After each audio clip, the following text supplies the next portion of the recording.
কওমি ভাইদেরকে আমি হাটহাজারী মাদ্রাসায় গত বছর ফটিকছড়ি মাহফিল সহ অনেক জায়গায় হাটহাজারী মাদ্রাসার পাশে চ্যালেঞ্জ করেছি আমার কওমি ভাইদেরকে যে ভাই আপনারা যেই কিতাব পড়ে পড়ে আপনাদের মাসিক মইনুল ইসলাম হাটহাজারী মাসিক হাটহাজারী থেকে পত্রিকা বের হয় মাসিক, সেখানে একটা প্রশ্ন উত্তর বিভাগ আছে, সওয়াল জবাব, সেখানের মধ্যে প্রতি পাতায় পাতায় যেই কিতাবের রেফারেন্স দেওয়া হয় ওটার নাম ফতুয়ায়ে শামী।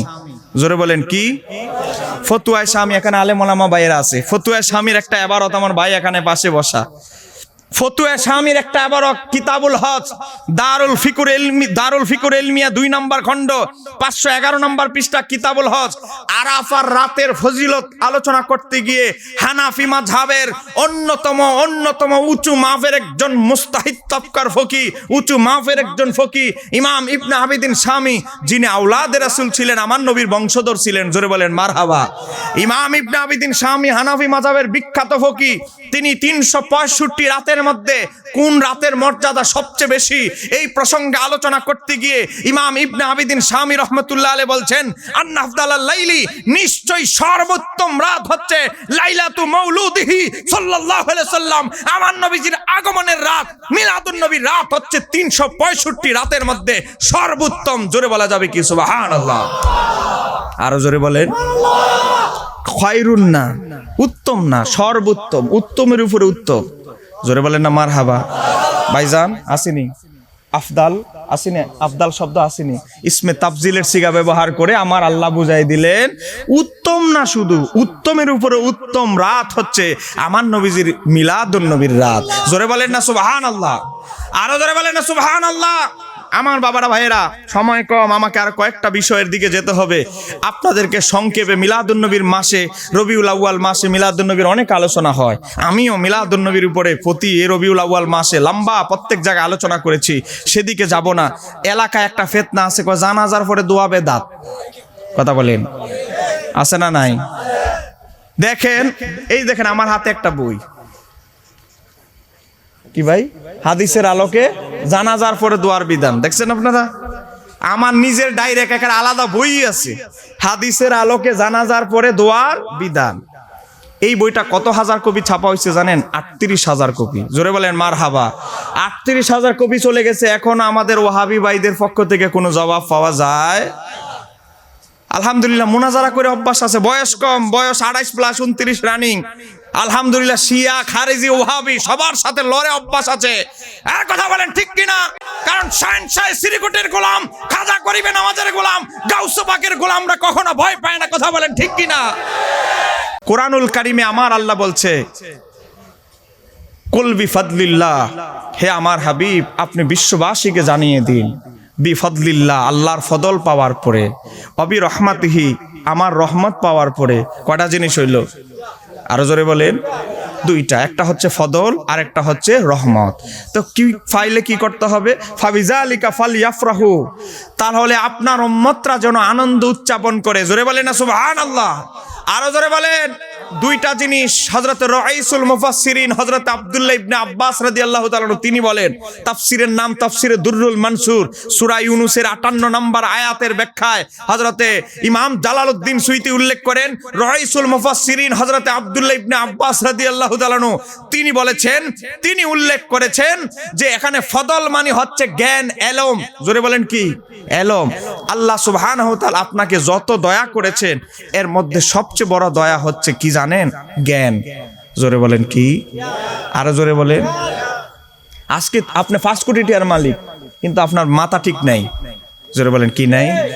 মাথা ঠিক নাই। একটা ফকির যে ভিক্ষা করে, হেও আপনারা সুযোগ পাইলে লাথি দিব। কথা বলেন ঠিক কিনা? পাগল, হাফ মেন্টাল, একটা লাথি দিয়ে দিব। কেন? কারণ আপনার যে মাথা ঠিক নাই, আপনার তো ব্রেন ঠিক নাই, আপনার তো আল্লাহ জ্ঞান দেয় নাই। আপনি অথচ আপনার বাবার ওয়ারিস সূত্রে আপনি 7 কোটি টাকার মালিক, কিন্তু ওই যে আপনার মেন্টালিটি ঠিক নাই, মাথা ঠিক নাই, জ্ঞান নাই, একটা ভিক্ষুক রাস্তার আপনারা লাথি মারবে। কথা বলেন ঠিক কিনা? আরো জোরে বলেন ঠিক কিনা? তাহলে জ্ঞান, এই যে বিদ্যা, বুদ্ধি, বিবেক, এটার দাম আছে না নাই? এজন্য আমার আল্লাহ বলছে, হে আমার হাবিব আপনি বলে দিন বিফদলিল্লাহ, ফজল পাওয়ার পরে মানে আমি যে আল্লাহ জ্ঞান দিলাম, এটা যে আল্লাহর একটা আমার অনুগ্রহ, এই অনুগ্রহ পাওয়ার পরে অবি রহমাতিহি, রহমত মানে আপনি আল্লাহ, আপনি আমার হাবিব রহমাতুল লিল আলামিন, আপনাকে পাওয়ার পরে আপনার উম্মতরা যেন ফাবিজালিকা ফালিয়াফরাহু, আপনাকে এবং আল্লাহ, আমি যে আল্লাহ জ্ঞান দান করলাম, এই দুইটা জিনিস পাওয়ার কারণে আপনার উম্মত যেন আনন্দ উদযাপন করে, ঈদ উদযাপন করে। জোরে বলা যাবে কি সুবহানাল্লাহ? এখানে একটা সূক্ষ্ম ব্যাখ্যা। এখন ওয়াহাবিরা যুক্তি দেয়, আমরা তো জানি এদের দৌড় কতটুকু, যেহেতু এটা সাধারণ মাহফিল, আপনারা সাধারণ মানুষ, সহজ ভাষায় বুঝায়। এখানে ওয়াহাবিরা যুক্তি দেয়, এখানে রহমত দ্বারা রহমাতুল লিল আলামিনকে বোঝানো হয়েছে, এটা একটা তাফসিরে আছে, কিন্তু আরেকটা তাফসিরে আছে রহমত দ্বারা ইসলামরে বোঝানো হয়েছে। আমার বাবারা ভাইয়েরা, আমরা ইসলাম বোঝানো হয়েছে সেই তাফসিরটাও পড়ছি, কিন্তু রহমত দ্বারা রহমাতুল লিল আলামিনকে বোঝানো হয়েছে, এই তাফসিরটাকে আমরা গ্রহণ করি বেশি। কেন গ্রহণ করি বেশি? কারণ এটা হচ্ছে অন্য ব্যক্তির মত, কিন্তু এই রহমত দ্বারা আমার নবীকে বোঝানো হয়েছে, এটা আমার আল্লাহর নিজে স্বয়ং ব্যাখ্যা করেছেন। এটা হচ্ছে তাফসিরে কোরআন বিল কোরআন। আমার আল্লাহ সূরা আম্বিয়ার 107 নম্বর আয়াতে রহমত দ্বারা কি বোঝানো হয়েছে আমার আল্লাহ নিজেই তাফসির করে দিয়েছেন, আমা আরসালনাকা ইল্লা রাহমাতাল লিল আলামিন। জোরে বলেন না সুবহানাল্লাহ? তাহলে আমরা আর ব্যক্তির তাফসির দেখার দরকার নাই, ব্যক্তি তাফসির দেখার দরকার নেই। স্বয়ং আল্লাহ যেখানে তাফসির করে দিয়েছেন সেখানে আমরা কোনো তাফসিরের রায়, ব্যক্তি তাফসির গ্রহণ করার দরকার নাই। আমার বাবারা ভাইয়েরা, তাহলে কোরআনুল কারীম থেকে আমরা বুঝতে পারলাম স্বয়ং আল্লাহর হাবিবকে আমার আল্লাহ কোরআনে সূরা ইউনূসের 58 নম্বর আয়াতে নিজে নির্দেশ দিয়েছেন, উম্মতে মুহাম্মাদে আমরা যেন আল্লাহর হাবিবকে পেয়ে ঈদ উদযাপন করি। কথা বলেন ঠিক কিনা? এবার আসেন, বলে নবীজির শুভ আগমন উপলক্ষে কোনো খাবার কোনো আয়োজন করেছে? আরে ভাই করেছে। কিতাবের নাম তাবরানি আল মুজামুল আওসাত, সেই হাদিসটি নকল করেছেন ইমাম জালালউদ্দিন সুয়ুতী আল খাসাইসুল কুবরায়, সেই হাদিসটি নকল করেছে ইমাম সুয়ুতী আল হাবিল ফতুয়ায়, যেখানে হাদিসটির গ্রহণযোগ্যতা নিয়ে আলোচনা করেছে ইমাম সুয়ুতী। আমার বাবারা ভাইয়েরা, হযরত আনাস রাদিয়াল্লাহু তাআলা তিনি বলে, আমার নবীজি নবুয়ত প্রকাশের পরে দুম্বা জবাই করে নবীজির মিলাদুন নবী উপলক্ষে, নবীজির শুভ আগমন উপলক্ষে সাহাবাই কেরামদেরকে দুম্বা জবাই করে পরিবেশন করেছেন। জোরে বলেন না সুবহানাল্লাহ? আরো জোরে বলেন। এখন ওয়াহাবির একটা যুক্তি দেখো না, এটা আকিকা আছিল। জোরে বলেন কি? আকিকা। আচ্ছা বলেন, আপনাদের আনোয়ারাবাসী যারা আছেন, আকিকা বাচ্চাদের জন্য কয়বার দিতে হয়? কি মাসলা ভুললেছেন গা? এই মাসলা কি জানেন না? আকিকা কি প্রতি বছর দেয়? কতবার দেয়?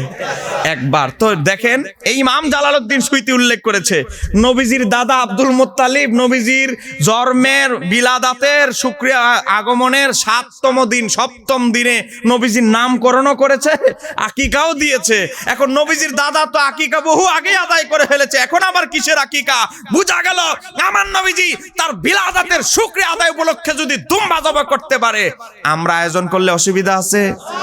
জোরে বলেন। জন্ম এটা কোনো গুরুত্বপূর্ণ বিষয় না, তুই যদি বিষয় না হয়, হযরত আবু কাতাদা আনসারী রাদিয়াল্লাহু তাআলা থেকে বর্ণিত সহিহ মুসলিমের হাদিস, আমার নবীজির কাছে জিজ্ঞেস করা হলো, ইয়া রাসূলুল্লাহ, আপনি কেন সোমবারে রোজা রাখেন? মনোযোগ, সোমবারের রোজাটা আপনি ছাড়েনই না, সোমবারকে এত গুরুত্বপূর্ণ মনে করেন কেন? আমার নবী কি বলেছেন জানেন? আমার নবী বলেছে, সহিহ মুসলিমের হাদিস, জয়ীফ হাদিস না। আমার নবী বলছে, উলিত্তু ফিহি, হে আমার সাহাবায়ে কেরাম, সোমবারে আমি গুরুত্বের সাথে রোজা রাখি, তার কারণ হচ্ছে এই সোমবার হচ্ছে আমার মিলাদুন নবীর দিন। জোরে বলেন না সুবহানাল্লাহ? ওরে বাবারে, নবীজি পালন করতে পারে, পালন অনেকভাবে হতে পারে, দান সৎকার রেখে, রোজা রেখে, মানুষদেরকে খাবার বিতরণ করে অনেকভাবে উদযাপন হতে পারে। এই কথা বলেন ঠিক কি না?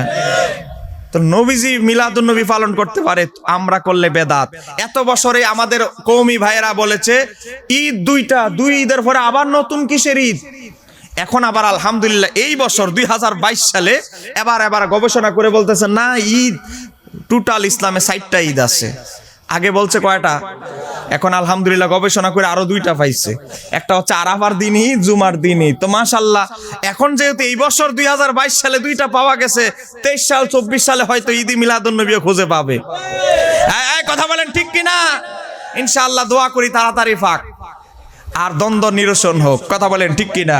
আল্লাহ সুবহানাহু ওয়া তাআলা তার হাবিবের মিলাদুন নবীর সব সময় জাকজমকের সাথে আমরা পালন করার তৌফিক দান করুক। আরো জোরে বলেন না সুবহানাল্লাহ? সবাই বলেন আমিন। একটা কথা বলে মিলাদুন্নবী উপলক্ষে শুকরিয়া আতান, একটা কথা বলে আলোচনা শেষ করছি। ব্যক্তির নাম যিনি মুহাদ্দিস, এই ভারতীয় উপমহাদেশের সবচেয়ে বড় মুহাদ্দিসের নাম হচ্ছে শাহ ওলিউল্লাহ মুহাদ্দিস দেহলভী। জোরে বলেন সুবহানাল্লাহ।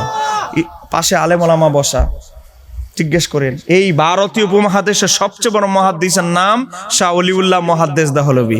উনার একটা কিতাব আছে, কিতাবের নাম ফুয়ুজুল হারামাইন। এটা বাংলা অনুবাদও পাওয়া যায়। আমি যদি ভুল তথ্য দিই আপনি আন্দরকিলা থেকে কিনতে পারবেন। মনোযোগ, ফুয়ুজুল হারামাইন কিতাবের মধ্যে আছে, তিনি বলে শাহ ওলিউল্লাহ মুহাদ্দিস দেহলভী, আমি যখন মদিনা শরীফ গেলাম, জোরে বলেন কোথায়? শাহ ওলিউল্লাহ মুহাদ্দিস দেহলভী বলেন, আমি যখন মিলাদুন্নবীর মাসে রবিউল আউয়াল মাসে আমি যখন মদিনাতুল মুনাওয়ারায় গেলাম, একটা বিশাল মিলাদুন্নবীর আয়োজন করা হলো। আমি সেই জায়গায় গেলাম, মিলাদুন্নবীর অনুষ্ঠানের মধ্যে আমি গিয়ে দেখি আল্লাহ আমার অন্তরচক্ষু খুলে দিয়েছেন। আরশ থেকে, আসমান থেকে একটা নূর তাদের মাহফিলের ময়দানে উপস্থিত হয়েছে। জোরে বলেন না সুবহানাল্লাহ।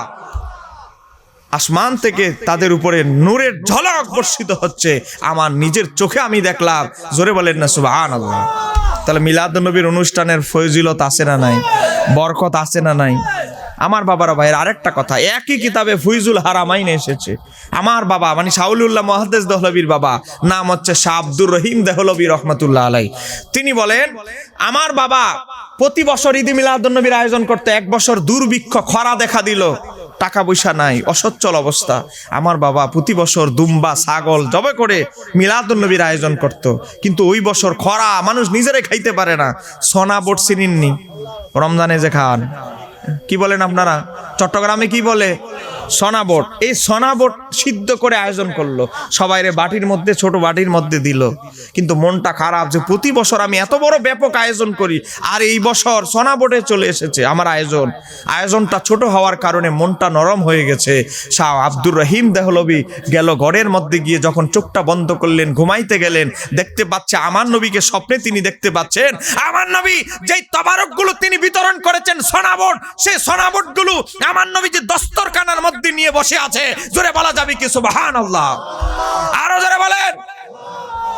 তাহলে মিলাদুন্নবীর তবারুকের সাথে আল্লাহর হাবিবের সম্পর্ক আছে না নাই? আরো জোরে বলেন আছে না নাই?